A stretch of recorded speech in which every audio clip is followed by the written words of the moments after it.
پنجگور میں دہشت گردوں کے حملے میں شہید ہونے والے مزدوروں کی نماز جنازہ ادا۔ بلوچستان کے علاقے پنجگور میں خدا آباد ان کے مقام پر دہشت گردوں کے بزدلانہ حملے کا شکار ہونے والے شہید مزدوروں کی نماز جنازہ آبائی علاقوں میں ادا۔ فضا سوگوار۔ شہید مزدوروں کی میتیں بذریعہ ہوائی جہاز ملتان ایئرپورٹ پہنچائی گئیں۔ دہشت گردوں کی سفاکیت کا نشانہ بننے والے 4 مزدوروں فیاض حسین، محمد سلمان، محمد ساجد اور محمد خالد کی نماز جنازہ بستی ملوک چدھر موڑ عیدگاہ شجاع آباد میں ادا کی گئی، جبکہ شہید محمد شفیق، محمد رمضان اور افتخار احمد کی نماز جنازہ الکوثر جنازہ گاہ شجاع آباد میں ادا کی گئی۔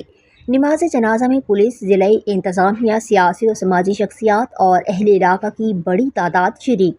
شہداء کے لواحقین نے اس دہشت گردی کے واقعے پر گہرے دکھ اور غم و غصے کا اظہار کیا۔ لواحقین کا حکومت سے دہشت گردوں کو عبرتناک سزا دینے کا مطالبہ۔